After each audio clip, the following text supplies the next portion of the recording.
Welcome back to the channel. Today is a monumentous day in U.S. history. Now, personally, I really enjoy and love history. I don't know about you, and it really doesn't matter. But today, America ended its longest war in its history. And that war ended in Afghanistan on the final flight out of Kabul airport earlier today, before the deadline of 31 August, which was set by our U.S. President, Joe Biden. Now, I guess Biden can claim that he ended the war by getting all the troops out of Afghanistan today. Actually, that troop withdrawal plan was started by the previous president, obviously Donald Trump, which nobody wants to give credit to, but we're going to give him credit here, obviously. He ran on that just like Biden did to end the war in Afghanistan.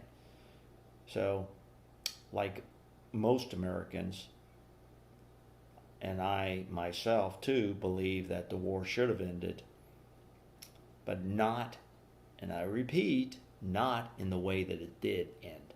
And I've said this before.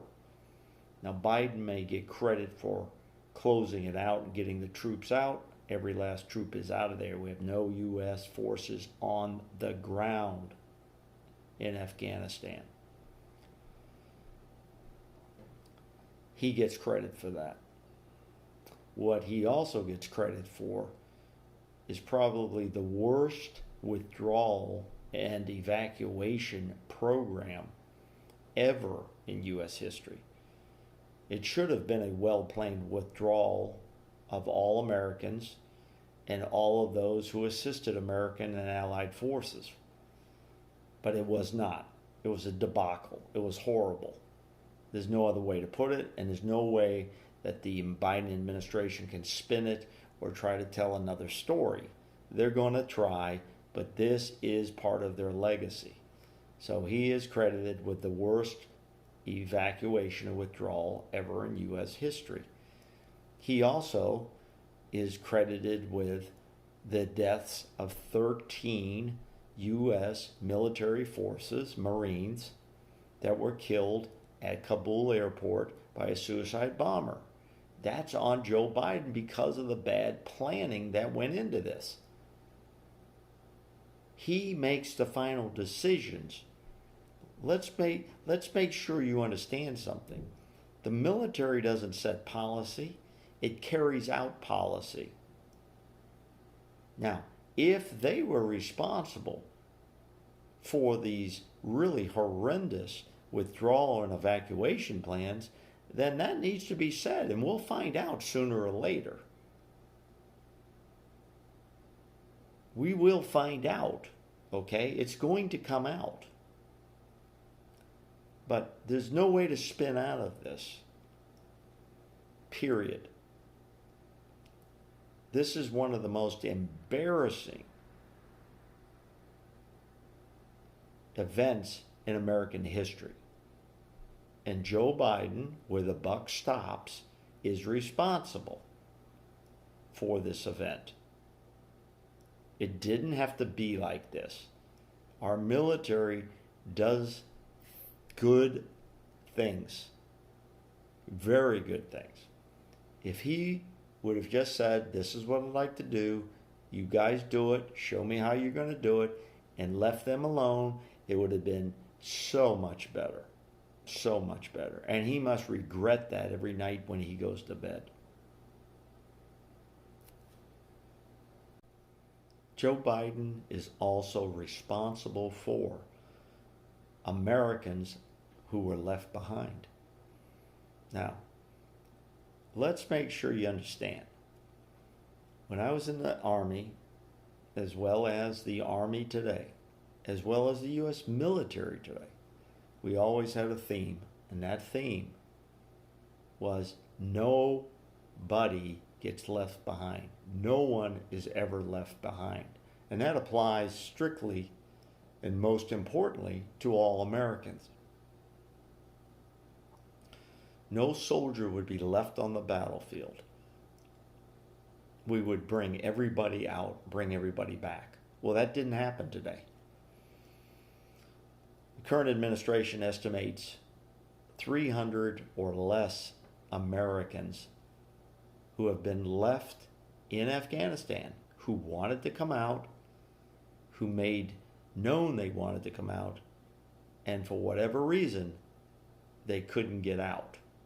They couldn't get to the airport. They couldn't safely get to the airport. So they are left behind in Afghanistan, and Joe Biden is relying on the Taliban for their safekeeping.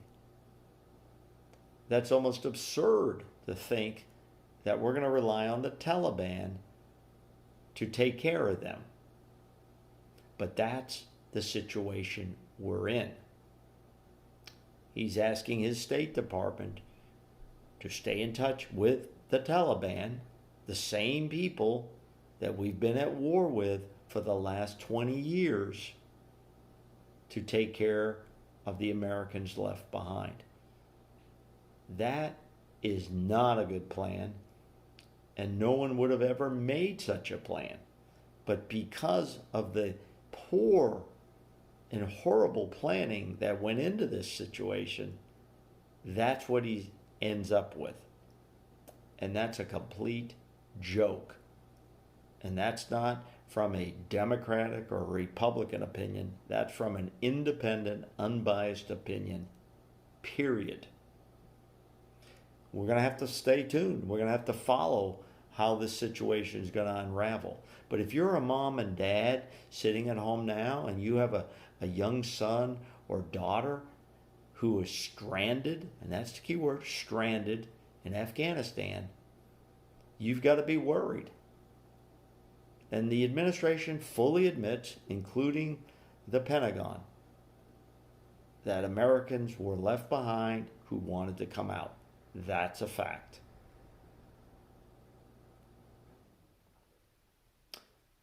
That's my thoughts tonight.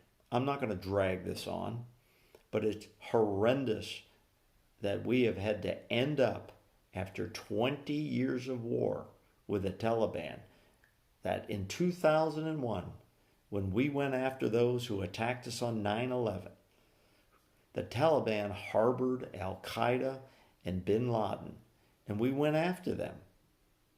That the Taliban now, 20 years later, are sitting in the Afghan National Palace and are now running the government. They are the official government of Afghanistan. This will be written about for many years to come. It will be a stain on the history of the United States. And it really makes me angry and emotional to even say that. But it is what it is. We can't sugarcoat it. And Joe Biden rode herd on this. He couldn't have done this any worse in winding down this war. Good night, good luck, and I'll see you in our next episode. This is William B. Strong signing off for tonight.